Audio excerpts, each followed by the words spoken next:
তুমি মোক কিয় প্ৰতাৰণা কৰিলা? প্ৰতাৰণা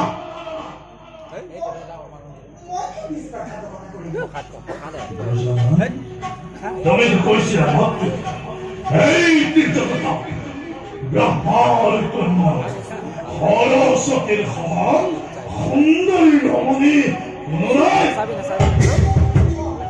এনেস্থলত তুমি কিয় মোক সেই গৰুপা সৰস্বতীক বিবাহ কৰাবলৈ প্ৰস্তাৱ কৰিছিলা?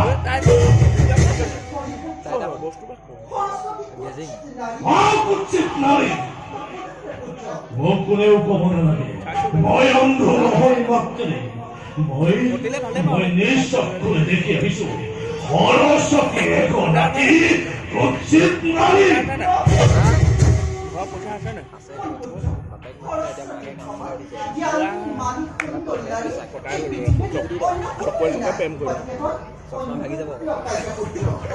মই অন্য কাৰোবাক লগ পোৱা নাই মাত্ৰে সৰস্বতীয়ে নিজেই অভিযোগ কৰিব এই জগতত যিমানবিলাক নাৰী আছে সকলোবিলাক তোমাৰ এই দাসী। তুমি মোক এগৰাকী দাসীক বিবাহ কৰাবলৈ প্ৰস্তাৱ দিছিলা। দাসীক বিবাহ কৰালে মই আজীৱন দাস হৈ ৰম।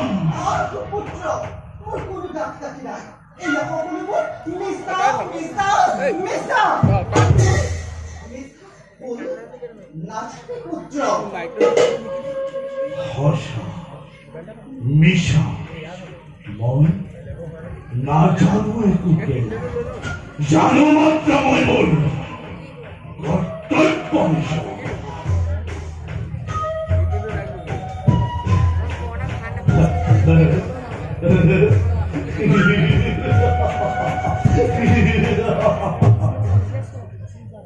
মইতো তোমাৰ গৰ্ভজাত সন্তান নহয়। তোমাৰ উদ্দেশ্য সিদ্ধিৰ বাবে তুমি মোক জন্ম দিছিলা।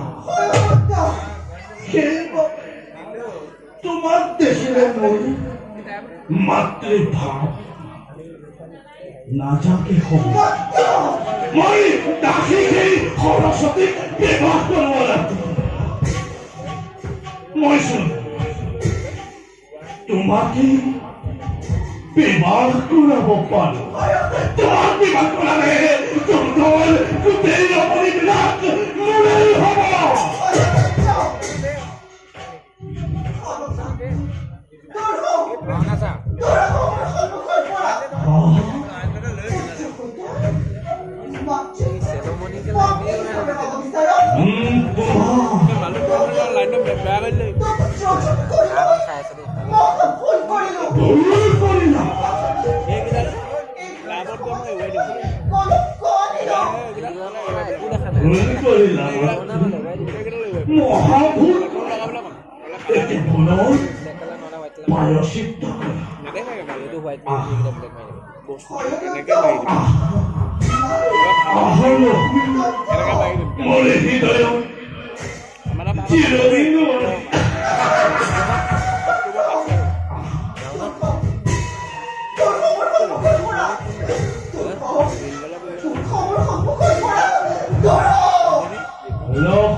Dia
আজি মোৰ হাতত নাই মোৰ খোলাৰ খন চাপ আজি সাধাৰণ মস্তক পৰিণত কৰোঁ। এতিয়া তুমি দৈত্যৰ কৰ্তৃত্ব গ্ৰহণ কৰাৰ বাহিৰে অন্য কোনো উপায় নাই।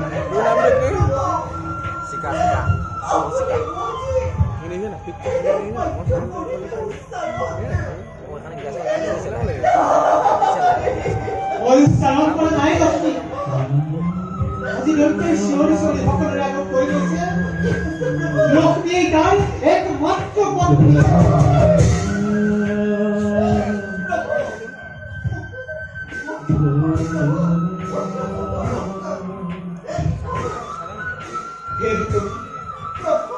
আজিৰ পৰা বৈকুণ্ঠপুৰীৰ দুৱাৰ সলনি কৰি থাকিব নোৱাৰো। তোমাৰ বাবে এই বৈকুণ্ঠপুৰীৰ দুৱাৰ চিৰ দিনৰ বাবে ৰুদ্ধ হৈ গ'ল।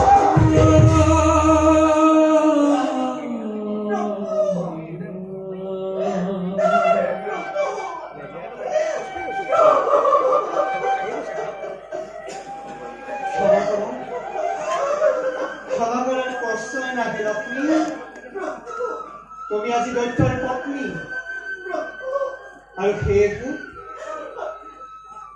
সেয়েহে আজি খন্তে তোমাক মই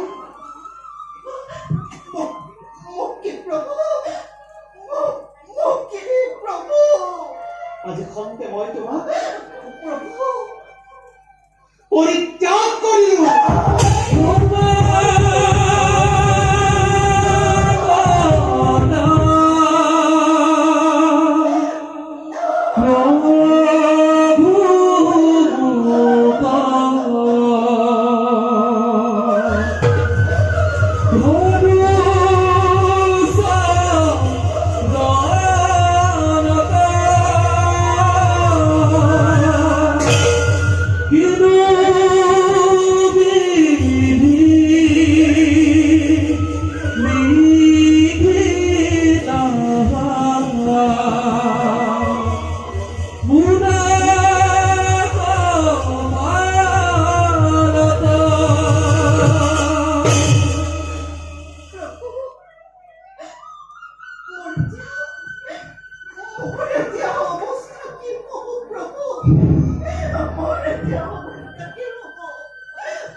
আমি নাই লোৱা তিনিও লোকতে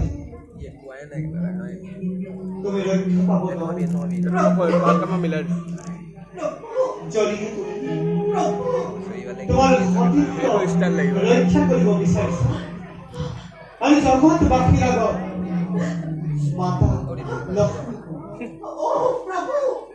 মাতা লক্ষ্মী হৈ চিৰদিন থাকিব বিচাৰিছা তেন্তে তোমাৰ বিৰক্তি সাধন কৰিবই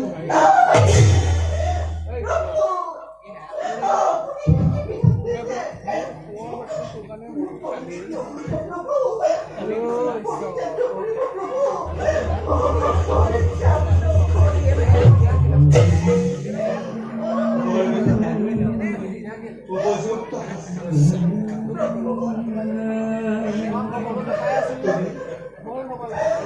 তুমি যি লক্ষ্য সাধন কৰবে এই লক্ষ্য তোমাৰ সঠিকটা খৰচ কৰিব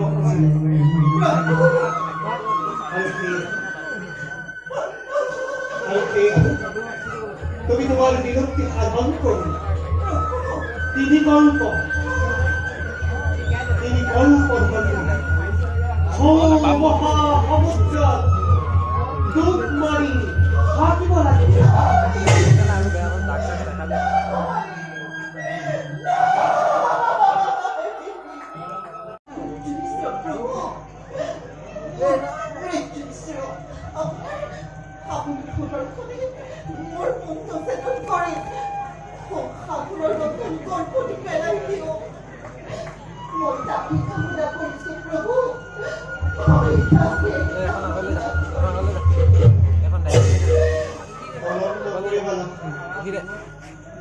পরম করিলে তোমার হয়তো বিপদ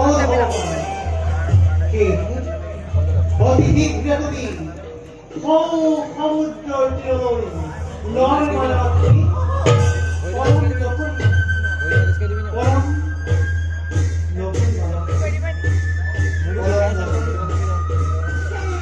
কৰিলে অকণমান দেৰি এতিয়া কৈছে 10 টকাও লাগিব বুলি কৈছে মই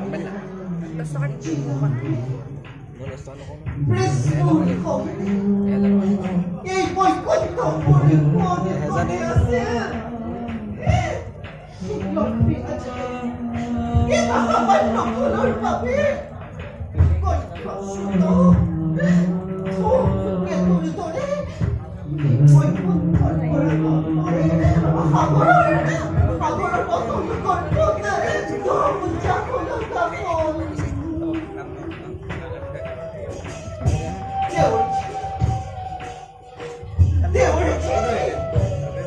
তোমার কোলা কই করে হয় এখানে নহয় ইয়ে কই কোন তোর সিনো দিবল কবে রক্ত করে দিলা এইবা আজ বই তোমাকে দিলো অভিশাপ তুমি এই বই কোন করা খবি পড়িবা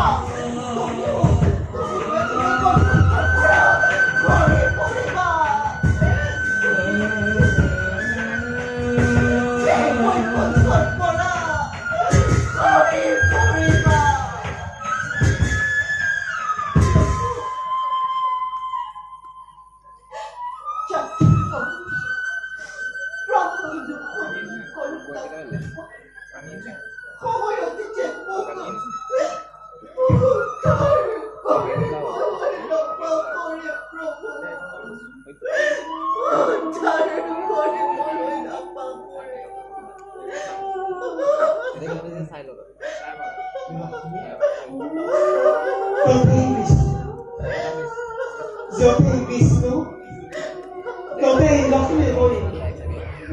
আজ বৈকুণ্ঠ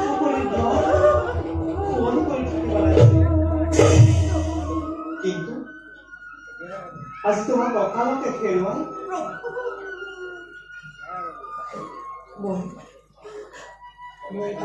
বড় দুঃখত ভাগি পড়েছে মোর হৃদয় ভাগি সোর মান ক্ষয় হল যথা ধর্ম তথা জয় যি সৰস্বতীক তুমি বুদ্ধিহীন নাৰী বুলি ভাবিছিলা সেই সৰস্বতীয়ে আজি তোমাৰ এনে অৱস্থা কৰিলে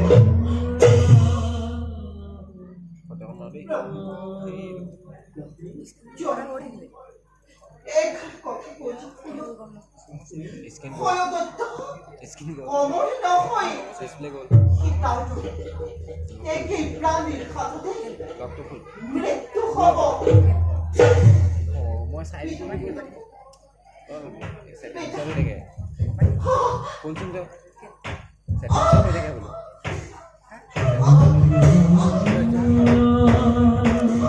ভাবে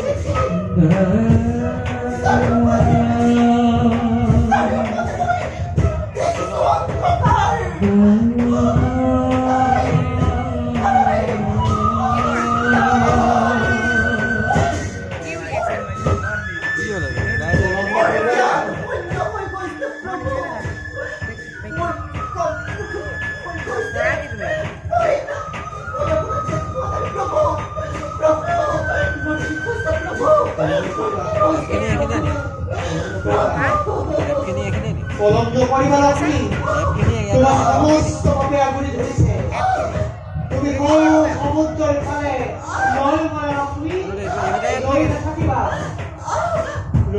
লক্ষ্মী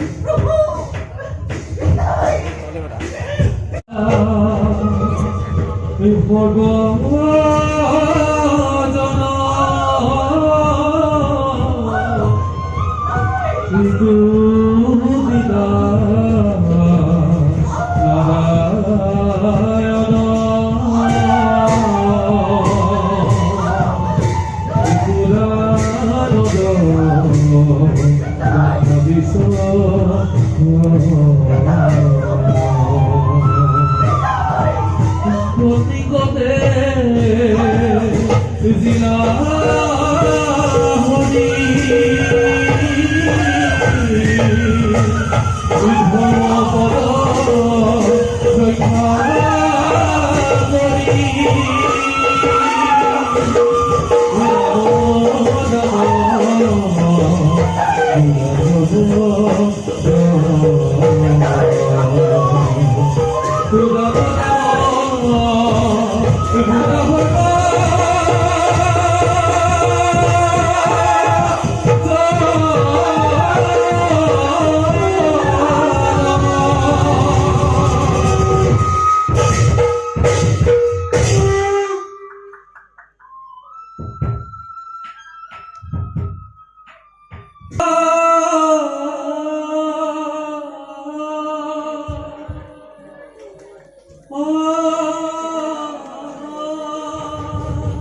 প্ৰকৃতিৰ সমস্ত ৰূপ সন্মিলিত কৰি সৃষ্টিকৰ্তাই নিজ হাতে সৃজন কৰিছে আমাৰ অমৰাৱতীপুৰ।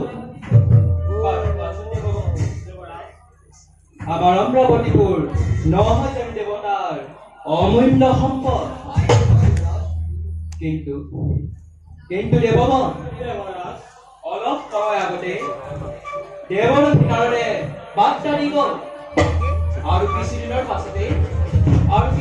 পাছতে এই পৃথিৱীত হ'ব মহাপ্ৰলয়। দেৱগণ, মহাপ্ৰলয়। আৰু সেই প্ৰলয় জীৱ জন্তু তৰু তৃণ আৰু মনুষ্যকে আদি কৰি একোকেই জীয়াই নাথাকিব। আৰু তেতিয়া যক্ষৰে দানৱবিলাকে মূৰ দাঙি উঠিব। আৰু সেই দানৱবিলাকে যদি আমাৰ ৰাজ্যত আক্ৰমণ কৰে তেতিয়া তাৰ পৰিণাম কি হ'ব? তাৰ বাবে চিন্তা নকৰিব দেৱৰাজ। এই পৱনে মহাপ্ৰলয় মূৰ্তি ধাৰণ কৰি যেতিয়াই দানৱৰ ওপৰত ধুমুহা পাব, আকাশ পাতালৰ ওপৰত বজ্ৰপাত হ'ব, তেতিয়া দানৱৰ বাধা দিয়া শক্তি নহ'ব। পিছে দেৱৰাজ, এই মহাপ্ৰলয় সময়ত আমি নিশ্চয় মনুষ্য অপৰ্য হৈ ৰ'ম। দেৱৰাজ, তেতিয়াহ'লে দেৱতাসকলে মনুষ্যৰ পূজা পাতলৰ পৰা বঞ্চিত হ'ব আৰু দেৱতাবিলাকক পূজা পাতল কোনে দিব? ইয়াৰ ব্যৱস্থা কি হ'ব পাৰে দেৱৰাজ? মনুষ্যৰ পৰা পূজা পাতল নোপোৱাটো আমাৰ কাৰণে অতি দুৰ্ভাগ্য কথা। পৃথিৱীত যদি জাত যজ্ঞ আদি পূজা পাতল নচলে তেতিয়া সমগ্ৰ পৃথিৱীত অধৰ্মই চালি পেলাব। এই বিষয়ে বাৰু মৃত্যুধিপতিয়ে কি ভাবি পাইছে? দেৱৰাজ, ক'বলেনো কি আছে? মোৰ নামত পূজা পাতল একোকেই নাই। মোৰ কাম যমনগৰত পাপীক শাস্তি প্ৰদান কৰা। মহাপ্ৰলয়ৰ সকলো মৃত্যু হোৱাৰ লগে লগে মোৰ যমনগৰতো মৃতাত্মাবোৰ ভৰি পৰিব। ধাৰ্মিক আধাৰ্মিক বিলাক বাছি উলিয়াই শাস্তি প্ৰদান কৰাই মোৰ কাম। এতিয়া দেখিছো এইবিলাক ৰাখিবৰ কাৰণে মই আৰু এখন যমনগৰ নিৰ্মাণ কৰিব লাগিব। আপোনাৰ তাতেই শান্তি আছে। দৈত্য দানৱগণে আপোনাৰ ওচৰত নাপায়গৈ। আমি সেই আপদ দূৰ কৰিব লাগিব। গতিকে দেৱৰাজ, এতিয়া আমি বিষ্ণুৰ ওচৰলৈ গৈ আলোচনা কৰাই ভাল হ'ব। নহ'লে ভাই কোনো দিব নহয়। আমিও তালৈ যাব লাগিব। আমি যেনে তেনে স্বৰ্গৰ ৰাজ্য বচাব লাগিব। নহ'লে এই পৃথিৱীৰ পৰা দেৱতা সমাজ নাইকিয়া হৈ যাব। তেন্তে ব'লা দেৱগণ, বিষ্ণু সন্মুখে যাত্ৰা কৰোঁ। দেৱগণ, আজিলৈ সভাই মান্তেই ভংগ কৰা হ'ল। ব'লক দেৱৰাজ।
যখন এগো শক্তি বাংলাতে পাই নম্বর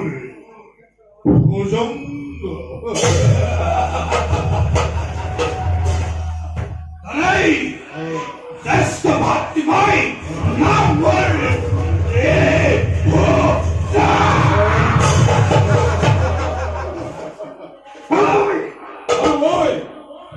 ওই কনিষ্ঠ বল বৈশ্যঘুর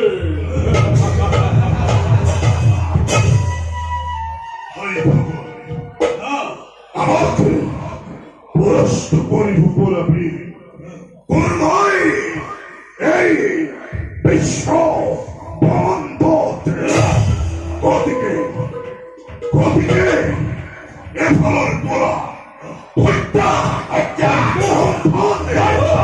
নারী হরতে আদিনে বিভীতিকার সৃষ্টি করে আমার বলা মহি মরে কৰিব লাগিব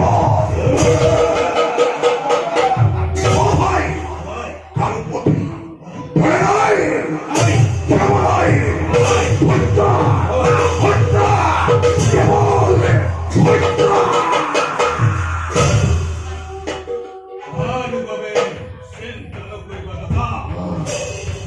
আমাৰ হাতৰ পৰা স্বৰ্গৰ দেৱতা কেৱল সত্যৰ মানৱ পাতালৰ পাপ শত্ৰু যাব নোৱাৰে সকলোকে হত্যা কৰে দেৱতাৰ ধন সোণ আমি কাঢ়ি আনিম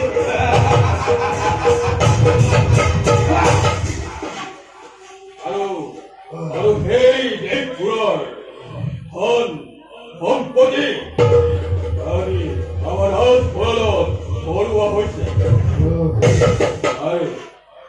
আৰু সুন্দৰী নাৰীবিলাকক ধৰি